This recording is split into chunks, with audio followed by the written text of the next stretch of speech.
नमस्कार दोस्तों, TET classes with Sneha में आपका स्वागत है। दोस्तों आज की क्लास में 6 फरवरी 2023 का एसएसटी का पेपर सॉल्व करेंगे। आइए क्लास शुरू करते हैं। क्लास शुरू करने से पहले यदि आप चैनल पर नए हैं तो चैनल को सब्सक्राइब जरूर करिएगा, लाइक और शेयर करना तो बिल्कुल मत भूलिएगा। आइए क्लास शुरू करते हैं। दोस्तों आपको 1 से 40 तक क्वेश्चन पहले ही सॉल्व करा दिए गए हैं। आज की क्लास में 41 से क्वेश्चन सॉल्व करेंगे। 41 क्वेश्चन इस प्रकार से स्क्रीन पे दोस्तों, निम्नलिखित स्तंभ का मिलान कीजिए। मिलान कीजिए दोस्तों। इस क्वेश्चन का कौन सा ऑप्शन सही हो जाएगा? इस क्वेश्चन का बी ऑप्शन सही हो जाएगा। B option.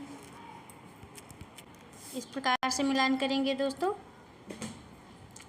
व्यवहारवादी का मिलान करेंगे सीमित कौशल और तथ्यों का संचय। रचनावादी का मिलान किससे करेंगे दोस्तों? रचनावादी का मिलान करेंगे अधिगमकर्ता केंद्रित और प्रासंगिक। और सी है बहुविषयक उपागम का मिलान किससे करेंगे दोस्तों? इसका मिलान करेंगे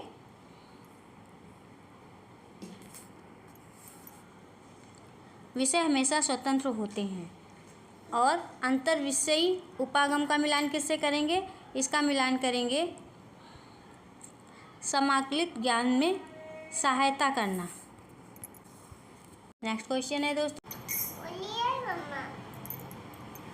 42 क्वेश्चन है। निम्नलिखित में से कौन सा शब्द इतिहास में पुरा स्थल की सही व्याख्या प्रस्तुत करता है? ऑप्शन इस प्रकार से दिए हैं दोस्तों।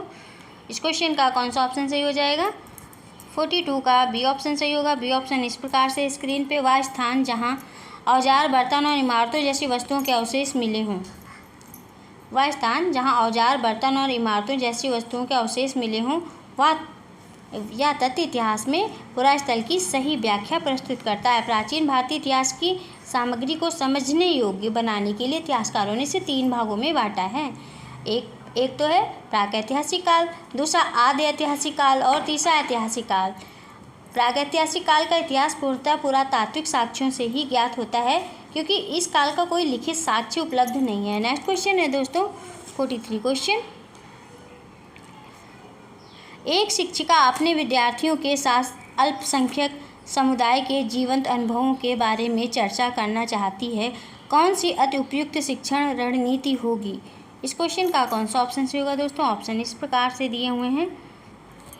43 का डी ऑप्शन सही हो जाएगा दोस्तों। डी ऑप्शन है अल्पसंख्यक प्रभुत्व वाले क्षेत्र में लोगों की दैनिक गतिविधियों पर एक प्रस्तुतिकरण। नेक्स्ट क्वेश्चन है दोस्तों 44 क्वेश्चन। प्रारंभिक शिक्षा के विद्यार्थियों को जाति आधारित भेदभाव के मुद्दे से परिचित कराने के लिए निम्नलिखित में से कौन से संसाधन का प्रयोग कर सकते हैं? बताइए दोस्तों, इस क्वेश्चन का कौन सा ऑप्शन सही हो जाएगा? ऑप्शन इस प्रकार से हैं स्क्रीन पे। 44 का डी ऑप्शन सही हो जाएगा दोस्तों। डी ऑप्शन है बी.आर. अम्बेडकर के बचपन के अनुभवों के वृत्तांत। बी.आर. अम्बेडकर के बचपन के अनुभवों के वृत्तांत का प्रयोग प्रारंभिक शिक्षा के विद्यार्थियों को जाति आधारित भेदभाव के मुद्दे से परिचित कराने के लिए एक महत्वपूर्ण तथ्य हो सकते हैं। अम्बेडकर ने जातिगत भेदभाव को दूर करने के लिए 1936 में एनिहिलेशन ऑफ कास्ट यानी कि जाति प्रथा का विनाश नामक पुस्तक लिखी है। नेक्स्ट क्वेश्चन है दोस्तों 45 क्वेश्चन।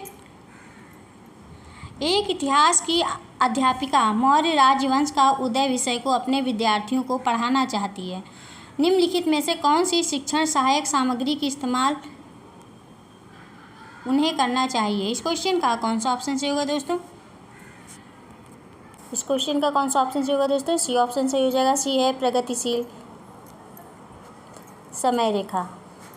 एक इतिहास की अध्यापिका मौर्य राजवंश का उदय विषय को अपने विद्यार्थियों को पढ़ाना चाहती है। इसके लिए उसे प्रगतिशील समय रेखा शिक्षण सहायक सामग्री का प्रयोग करना चाहिए। प्रगतिशील समय रेखा भारतीय इतिहास की समय रेखा है, जिसमें भारत और इसके पूर्ववर्ती राज्यों में महत्वपूर्ण कानूनी और क्षेत्रीय परिवर्तन और राजनीतिक घटनाएं शामिल होती हैं। नेक्स्ट क्वेश्चन है दोस्तों 46 क्वेश्चन।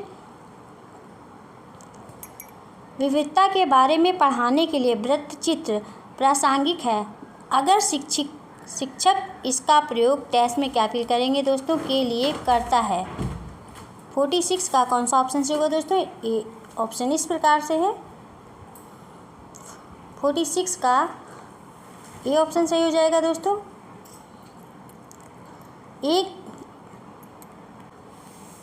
एक अनजान भौगोलिक स्थान में जीवन के अनुभव उपलब्ध कराने। विविधता के बारे में पढ़ाने के लिए वृत्तचित्र प्रासंगिक है अगर शिक्षक इसका प्रयोग एक अनजान भौगोलिक स्थान में जीवन के अनुभव उपलब्ध कराने के लिए करता है।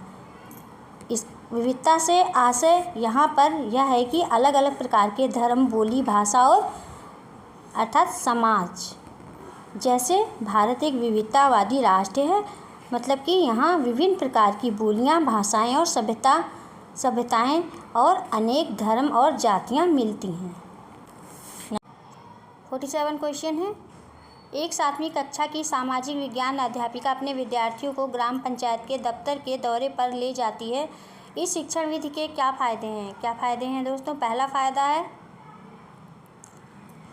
विषय के बारे में प्रत्यक्ष जानकारी जुटाना। दूसरा है बी है विषय के बारे में अतिरिक्त जानकारी देने का प्रभावी तरीका। सी है स्कूली जीवन का सामुदायिक जीवन से संपर्क स्थापित करना। और डी है घटनाओं और घटनाक्रम को दर्ज करने की रूपरेखा प्रदान करना। से उचित विकल्प चुनिए दोस्तों। इस क्वेश्चन का कौन सा ऑप्शन सही होगा? इस क्वेश्चन का बी ऑप्शन सही हो जाएगा। बी है ए, बी और सी। ए है विषय के बारे में प्रत्यक्ष जानकारी जुटाना, बी है विषय के बारे में अतिरिक्त जानकारी देने का प्रभावी तरीका और सी है स्कूली जीवन का सामुदायिक जीवन से संपर्क स्थापित करना। यह साइट विजिट के प्रमुख लाभ है जिसके अंतर्गत एक 7वीं कक्षा की सामाजिक विज्ञान अध्यापिका अपने विद्यार्थियों को ग्राम पंचायत के दफ्तर के दौरे पर ले जाती है। बच्चों को विषय के अतिरिक्त ज्ञान देने से उनके मौलिक तथा तार्किक चिंतन का विकास होता है। नेक्स्ट क्वेश्चन है दोस्तों 48 क्वेश्चन, निम्नलिखित में से कौन सी शिक्षण विधि जेंडर संवेदीकरण को पढ़ाने के लिए सर्वोत्तम है? इस क्वेश्चन का कौन सा ऑप्शन से होगा दोस्तों? इस क्वेश्चन का ए ऑप्शन से हो जाएगा परिचर्चा। जेंडर संवेदीकरण को पढ़ाने के लिए सर्वोत्तम शिक्षण विधि परिचर्चा है। शिक्षा में जेंडर संवेदीकरण का अर्थ होगा रूढ़िगत विचारों के ऊपर उठकर बालक और बालिका को समान शैक्षिक व्यवस्थाएं और अवसर उपलब्ध कराना जिससे उनकी शैक्षिक उपलब्धियों पर लिंग भेद के कारण प्रभाव ना पड़ सके। नेक्स्ट क्वेश्चन है दोस्तों 49 क्वेश्चन, निम्न में से कौन सी रणनीति विद्यार्थियों में आलोचनात्मक सोच को प्रोत्साहित करने में सबसे उपयुक्त है? 49 का कौन सा ऑप्शन से होगा दोस्तों? ऑप्शन इस प्रकार से हैं 49 का कौन सा ऑप्शन से होगा दोस्तों? सी ऑप्शन से हो जाएगा विद्यार्थियों को पक्षपात पहचानने में मदद करना। विद्यार्थियों को पक्षपात पहचानने में मदद करना ये रणनीति विद्यार्थियों में आलोचनात्मक सोच को प्रोत्साहित करने में सबसे उपयुक्त है। नेक्स्ट क्वेश्चन है दोस्तों 50 क्वेश्चन, निम्नलिखित में से कौन सी सामाजिक विज्ञान शिक्षण विधि विद्यार्थियों की प्रस्ताव करने की, तार्किक बहस करने की, जवाबी तर्क देने की और तथ्यों या विचारों को प्रस्तुत करने की क्षमता को विकसित करती है? 50 का कौन सा ऑप्शन से होगा दोस्तों? ऑप्शन इस प्रकार से है 50 का ए ऑप्शन से हो जाएगा वाद विवाद। वाद विवाद या बहस किसी विषय पर चर्चा की एक औपचारिक विधि है। वाद विवाद में दो परस्पर विपरीत विचारों के समर्थक अपना अपना तर्क रखते हैं और दूसरे के कथनों का खंडन करने का प्रयत्न करते हैं। वाद विवाद एक शैक्षिक सामूहिक क्रिया है जिसमें शिक्षक तथा छात्र सहयोगी रूप से किसी समस्या या प्रकरण पर बातचीत करते हैं। नेक्स्ट क्वेश्चन है दोस्तों 51 क्वेश्चन, सामाजिक विज्ञान की एक शिक्षिका अपनी कक्षा में सेलों की विशेषताएं विषय शुरू कर रही है। निम्न में से कौन सी गतिविधि उसके उद्देश्य हेतु सबसे अधिक महत्व रखती है? इस क्वेश्चन का कौन सा ऑप्शन से होगा दोस्तों?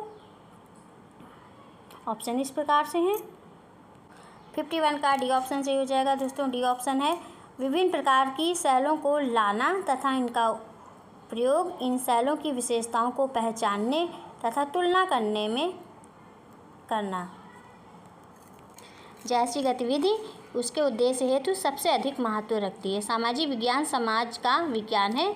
इसमें वैज्ञानिक पद्धति को आधार बनाकर समाज का अध्ययन किया जाता है, या मानव एवं पशुओं के व्यवहार का अध्ययन करता है, या समाज की आवश्यकताओं और उनमें हो रहे बदलाव और उसमें हो रहे बदलाव का विस्तृत अध्ययन करके उसको सही मार्ग की ओर अग्रसर करती है। नेक्स्ट क्वेश्चन है दोस्तों 52 क्वेश्चन। भारत के तटीय स्थल रूप पढ़ाते हुए राजस्थान के शिक्षक की शैक्षणिक समस्या का सामना कर सकते हैं। इस क्वेश्चन का कौन सा ऑप्शन सही होगा दोस्तों? इस क्वेश्चन का कौन सा ऑप्शन सही होगा दोस्तों? इस क्वेश्चन का ए ऑप्शन सही हो जाएगा। ए ऑप्शन है छात्रों के लिए संदर्भ बनाने में। भारत के तटीय स्थल रूप पढ़ाते हुए राजस्थान के शिक्षक छात्रों के लिए संदर्भ बनाने में शैक्षणिक समस्या का सामना कर सकते हैं। कुछ शैक्षिक समस्याएं इस प्रकार से हो सकती हैं, जैसे कि शिक्षा प्रणाली समावेशी नहीं है, शिक्षा प्रणाली समावेशी नहीं है, और दूसरी हो सकती है समस्या पाठ्यक्रम में व्यवहारिकता की कमी, और तीसरी स्कूल स्तर के आंकड़ों की अविश्वसनीयता, और चौथी हो सकती है शासन गुणवत्ता में कमी, और पांचवी शिक्षक प्रबंधन, शिक्षक की शिक्षा और प्रशिक्षण, स्कूल प्रशासन और प्रबंधन के स्तर में कमी। नेक्स्ट क्वेश्चन है दोस्तों 53 क्वेश्चन। सामाजिक विज्ञान पाठ्यचर्या में निम्नलिखित में से कौन सी विद्यमान बाधाएं हैं? 53 का कौन सा ऑप्शन सही होगा दोस्तों? पहला है विद्यालयों में विद्यमान शिक्षण शास्त्रीय प्रथाएं, और बी है अच्छा प्रदर्शन तथा उच्च अंक प्राप्त करने का दबाव, और तीसरा है वैज्ञानिक अन्वेषण तथा कौशल निर्माण का अभाव। इस क्वेश्चन का कौन सा ऑप्शन सही होगा दोस्तों? ऑप्शन इस प्रकार से दिए हैं स्क्रीन पे। इस क्वेश्चन का ए ऑप्शन सही हो जाएगा। ए ऑप्शन है ए तथा बी। ए तथा बी। ए है विद्यालयों में विद्यमान शिक्षण शास्त्रीय प्रथाएं, और बी है अच्छा प्रदर्शन तथा उच्च अंक प्राप्त करने का दबाव। नेक्स्ट क्वेश्चन है दोस्तों 54 क्वेश्चन। प्रारंभिक विद्यालय के छात्रों के समक्ष भारत के राष्ट्रीय आंदोलन की चर्चा के लिए निम्न स्रोतों को उल्लेखित किया जा सकता है। इस क्वेश्चन का कौन सा ऑप्शन सही होगा दोस्तों? इस क्वेश्चन का कौन सा ऑप्शन सही होगा दोस्तों? ये ऑप्शन सही हो जाएगा। ए ऑप्शन है सेलुलर जेल के आधिकारिक दस्तावेज और पत्र। नेक्स्ट क्वेश्चन है दोस्तों 55 क्वेश्चन। सामाजिक विज्ञान की कक्षा में परियोजना विधि का प्रयोग करने का मुख्य उद्देश्य डैश में क्या फिल करेंगे दोस्तों? 55 का कौन सा ऑप्शन सही होगा दोस्तों? ऑप्शन इस प्रकार से हैं। 55 का डी ऑप्शन सही हो जाएगा। डी ऑप्शन है विद्यार्थियों को वास्तविक जीवन में सामाजिक समस्याओं की जांच में संलग्न करना। नेक्स्ट क्वेश्चन है 56 क्वेश्चन। निम्नलिखित प्रश्न में कौन सी ज्ञानात्मक प्रक्रिया का आकलन होता है? भारतीय संविधान की मुख्य विशेषताएं क्या हैं? 56 का कौन सा ऑप्शन सही होगा दोस्तों? ए ऑप्शन सही हो जाएगा। ए ऑप्शन है स्मरण। स्मरण में ज्ञानात्मक प्रक्रिया का आकलन होता है। यह भारतीय संविधान की मुख्य विशेषताएं हैं। स्मरण का क्या मतलब होता है दोस्तों? स्मरण मीन्स होता है याद करना। मनोविज्ञान में अतीत से जानकारी या घटनाओं को पुनः प्राप्त करने का कार्य, जबकि सूचना को पुनः प्राप्त करने में मदद करने के लिए एक विशिष्ट संकेत की कमी होती है। स्मरण करने की महत्वपूर्ण विधियाँ होती हैं खंड विधि, प्रगतिशील विधि और क्रिया विधि, पूर्ण विधि, मिश्रित विधि, ये होती हैं। नेक्स्ट क्वेश्चन है दोस्तों 57 क्वेश्चन। निम्न में से कौन सी कार्य नीति समूह आकलन का हिस्सा नहीं है? 57 का कौन सा ऑप्शन सही होगा दोस्तों? सी ऑप्शन सही हो जाएगा। सी है सत्रांत परीक्षा। नेक्स्ट क्वेश्चन है 58 क्वेश्चन। निम्न में से कौन सा कथन सतत और व्यापक मूल्यांकन के बारे में सही नहीं है? कथन इस प्रकार से हैं। इस क्वेश्चन का कौन सा ऑप्शन सही होगा दोस्तों? इस क्वेश्चन का ए ऑप्शन सही हो जाएगा। ए ऑप्शन है यह विद्यार्थियों के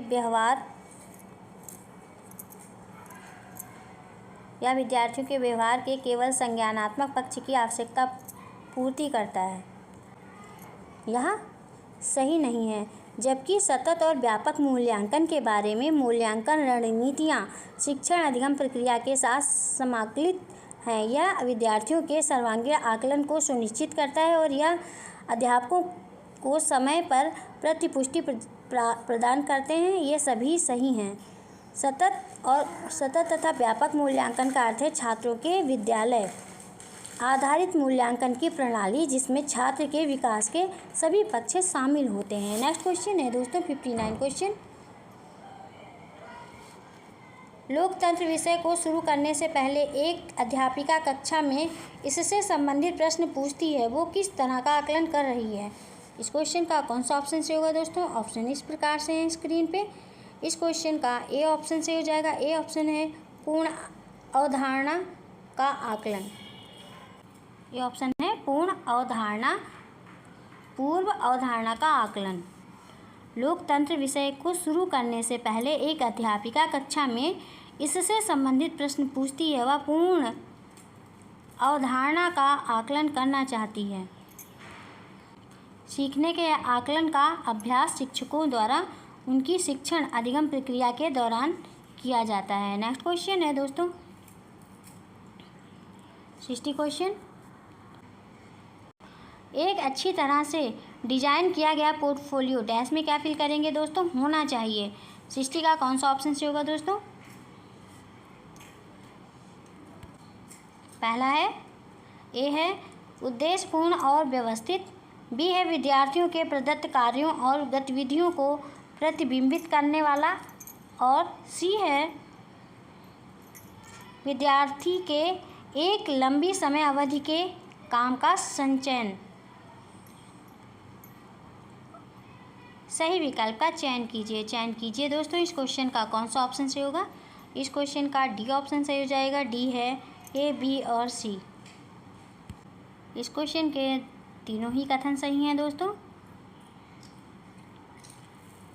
पोर्टफोलियो एक प्रकार का रिपोर्ट कार्ड या फाइल होता है जिसमें विद्यार्थियों की शैक्षिक और गैर शैक्षिक सभी तरह की जानकारी को क्रमबद्ध तरीके से एकत्रित करके रखा जाता है। साधारण भाषा में कहा जाए तो विद्यार्थियों की उपलब्धि और कमियों का रिकॉर्ड पोर्टफोलियो में रखा जाता है। बस दोस्तों आज की क्लास में इतना ही। दोस्तों यदि आपको क्लास अच्छी लगी हो तो वीडियो को लाइक और शेयर जरूर करें। मिलते हैं नेक्स्ट क्लास में। Thank you for watching this video.